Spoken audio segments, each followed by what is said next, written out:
Hey guys, rolling, coming at you from the Hellhound's Den. This is take number whatever. Well, I mean, this is like official take number 2. I think this is gonna be the one that goes. We got my microphone turned on. I think. Is there a green light? Is there a green light? There's a green light. There's a green light on the microphone. All right, um, so what I'm gonna talk to you guys today about is we talk a lot about recruitment in the SCA. Well, I already flubbed the video, but I'm not gonna stop. I'm Roland. I'm a knight in the SCA. Technically, I'm from Hawkwood, Atlantia, which is out on the East Coast. North Carolina, Asheville is where I currently hail from.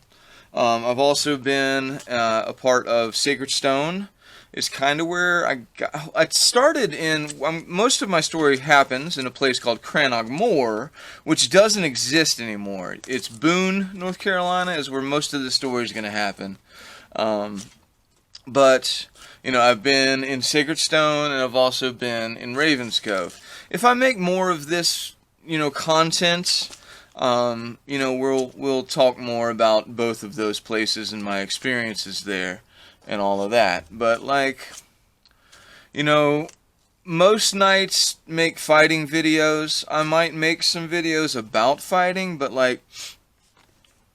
I'm not really gonna teach you how to fight in my videos. If you want to learn how to fight, come to my fighter practice. When we start doing fighter practices again, come on out and we'll swing stick together. But I can't teach you how to fight over the internet. There are several knights and dukes and whatever that'll try to do that, but I'm not going to try to teach you to fight over the internet. We can talk about fighting over the internet. We can talk about how it feels to fight. We can talk about how it makes us feel to fight. It feels so good to fight. But I'm not going to try to teach you to fight over the internet. There's several dukes that will do a much better job teaching you how to fight over the internet. Let's talk about fighting over the internet. That's what I'll be here for. If you want to rap about fighting, that'll be great. I'm not going to try to teach you to fight over the internet. There are other knights that'll do that. Let's talk about feelings. I'm the feeling knight. I'm Sir Roland. That's what I'm here for. I'm here to feel. And if anybody has a problem with that, they can come see me, and we'll talk about how it makes them feel.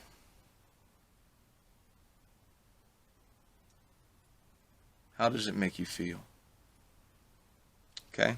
All right. So anyway, what I want to talk to you guys about and what I'm feeling about today is, some ruminations that I've been having on recruitment and what recruited me and what kept me. And if it kept me, it's got to keep some other people. So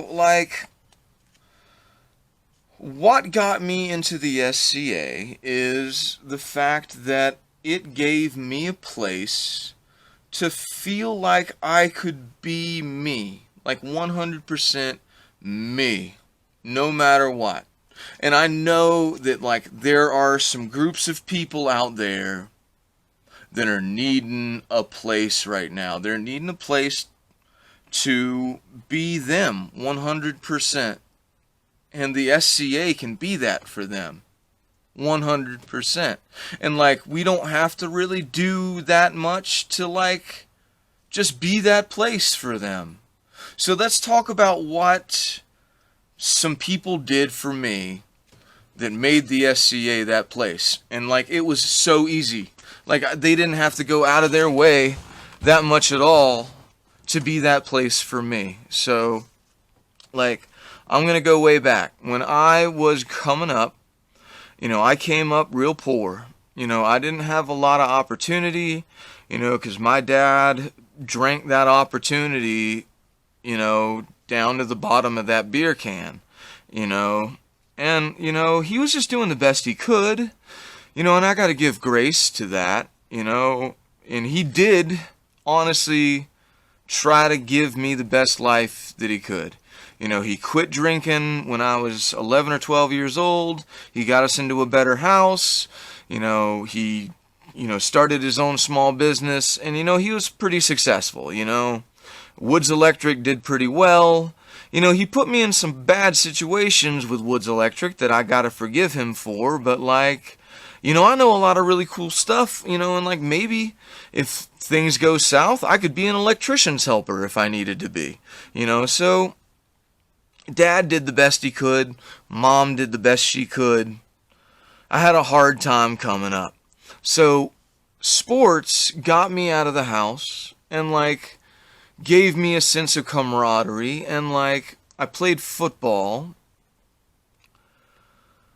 and football gave me some melee sensibility.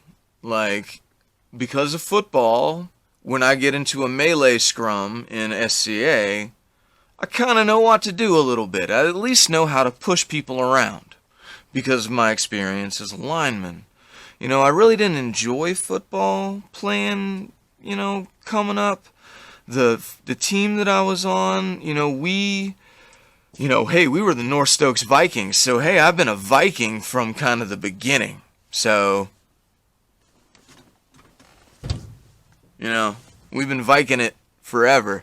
But we were a losing team because there were 13 of us playing both sides of the ball. 2 of us got to rest at a time. So, you can't play football that way. So we sucked as a team. But individually, we could have gone to any other football team and been okay. We would have been good players on any other football team. But since there was only 13 of us, what are you going to do? You can only rotate so many of us at a time, so, we sucked. Whenever we played any other sport, though, all of our other sports teams were pretty good. Wrestling was where it was at for me, so one-on-one, in a tournament situation, I do pretty good.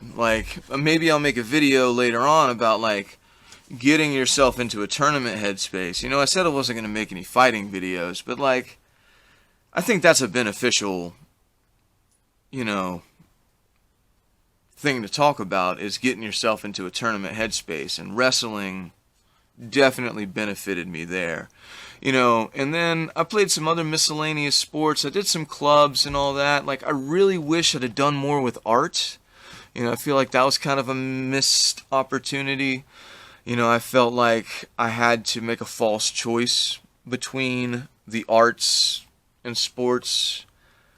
I could have been like my buddy Dale, who skipped part of practice to go to band, so he could learn how to play the drums. We picked on him because we were dorks, and that's what idiot boys do who don't understand that they're making a false choice between sports and art, and we should just suck it up and tell our coach that we want to do art too.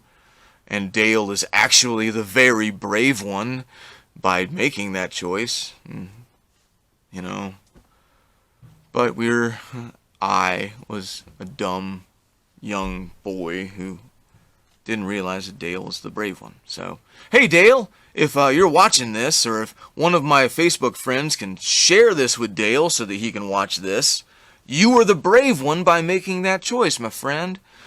So, forgive me for picking on you for choosing art and sports. Way to go, bud. You were brave enough to make that choice as a 14 or 15-year-old, man, and I'm 35, and I'm just now realizing that. Next topic.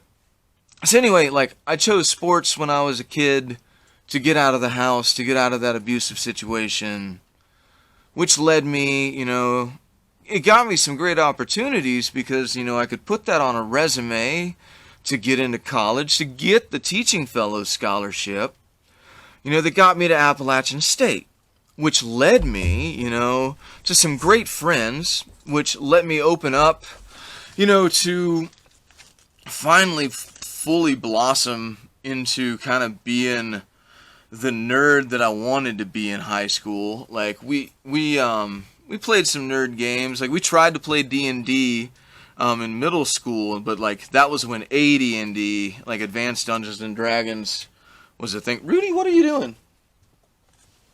Anyway, I got a dachshund back here rooting around. And like THAC0 was a thing, and like all of us looked at THAC0 and like just said maybe D&D wasn't for us and decided to play Magic the Gathering. Oh, he's going for cat food. But anyway, so finally got to college and got away from my parents and was out of that abusive situation-ish. I still had to go back for breaks, which I tried to get out of as much as I can by going to summer camp, and working there and stuff like that. Not going to get into that. But that's when I met, the fencing club and Carl, and just, I started to, like, catch wind of this magical organization known as the SCA, but still, like, wanted to try to continue being this cool kid jock. But, I wanted to still try to be involved in sports. So, I got involved in fencing. And fencing was kind of nerdy, but still also kind of cool because you got to play with, swords. And, like, one of the very first most influential books that I ever read was Sidney Lanier's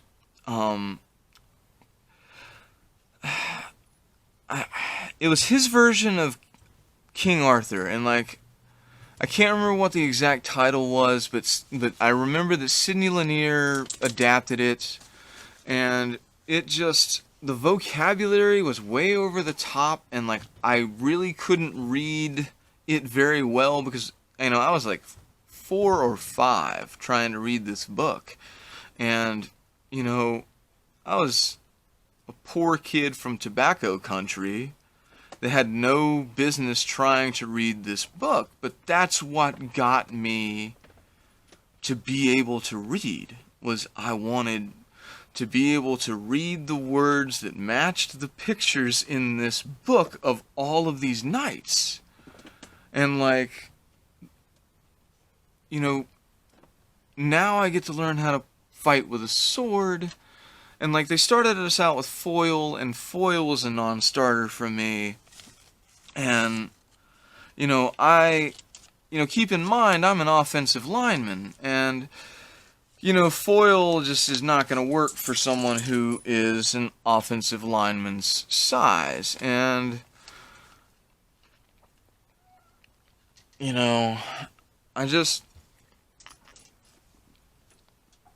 wasn't having any success with foil, getting a little frustrated.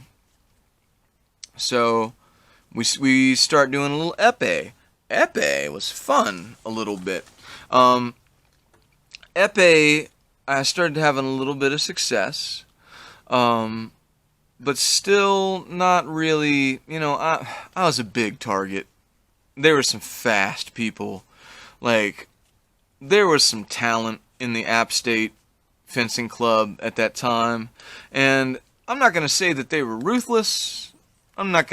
They pushed each other. Like, there was some talent, and like, they were good, and they were tall, and they were long, and like, Vlad Iliescu, if you're watching this, you could have snapped him up, but like, it would have taken someone like you to snap him up. And if you guys don't know who Vlad Iliescu is, seek him out for a good fight. But, like, a 5'9" offensive, a dwarf among elves at the Appalachian Fencing Club was not succeeding. But then we started doing saber, and like, saber was like really fun. But like, I still wasn't succeeding, but like, I was getting them at least. And like, what was really fun for me about saber was the fact that like, that's where I could get some strength in. You look at these bad boys, and man, like, I was just half a beat slow at saber. It's like I was still tagging people, but like it was like half a beat after they were getting me.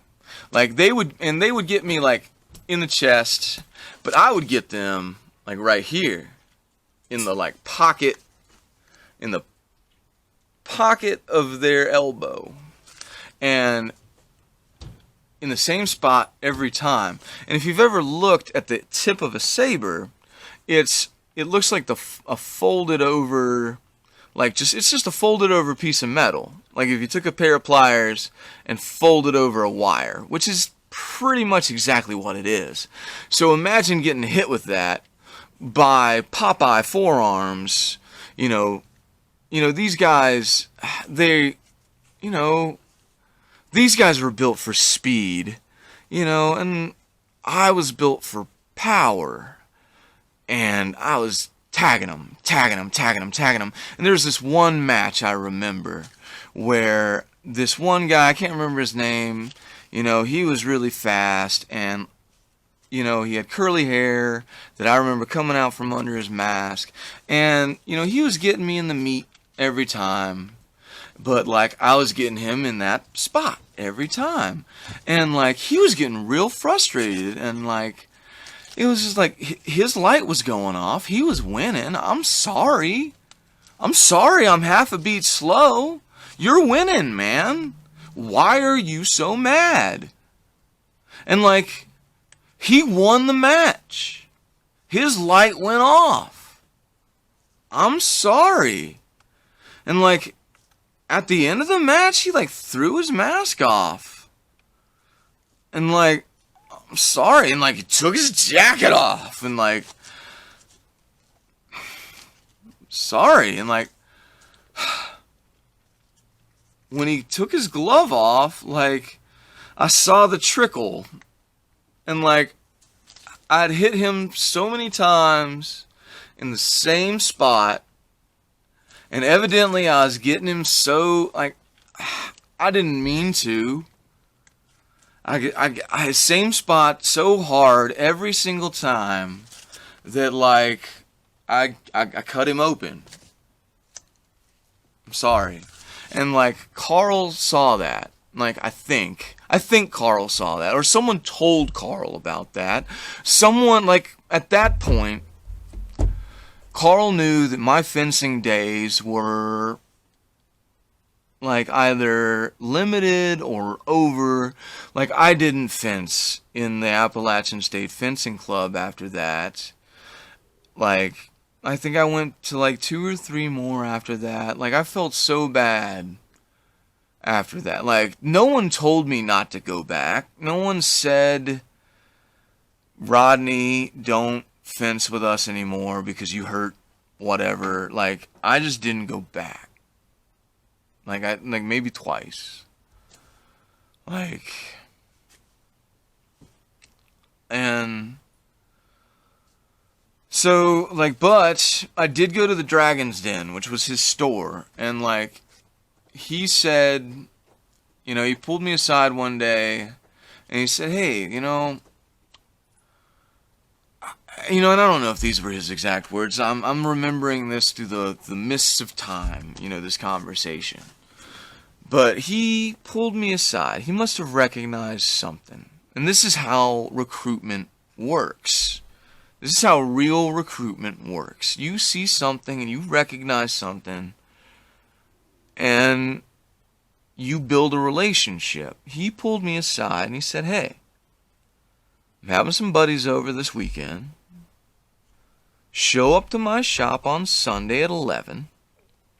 We'll go to my house. Give you a ride. We'll put on some armor. That was the magic word. We'll put on some armor.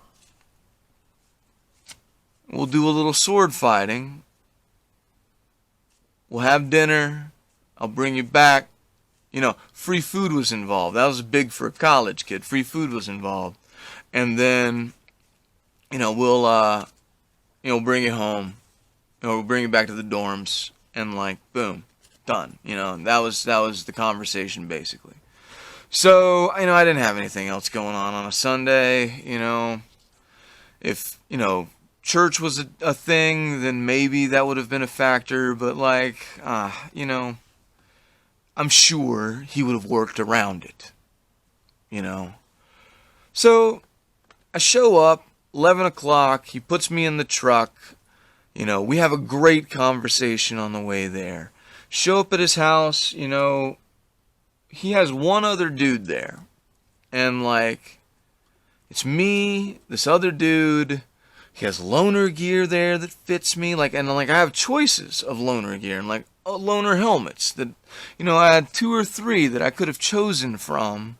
And they're ugly, of course, but, I have my choice. And, his lady is there, and, she puts on her armor, and, yeah, because I remember her shiny, she is, glistening in the sun. And, she swings a little stick.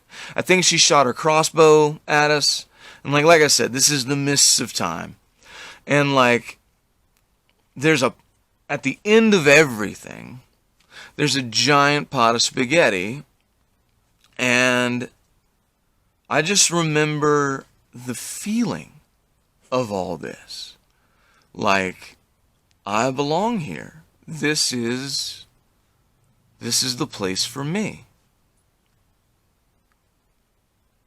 I don't even remember who that other dude was. And I don't even I don't even know if they might have been a Meridian that might have just shown up for that one thing. Carl might have said, "Hey man, I've got this kid." That dude might have driven 3 hours from the middle of Tennessee just because a new kid was gonna be there. Because that's what a Scadian does, man. That's what we do for people. That's how you build relationships. And that's what we need to take recruitment back to. We need to stop worrying about huge numbers, and we need to start building relationships with people, because that's how we take it from a poor college kid looking for a place to be to a knight who's going to seek out people and build relationships and cultivate places where people are going to feel included. We talk all the time about chosen family.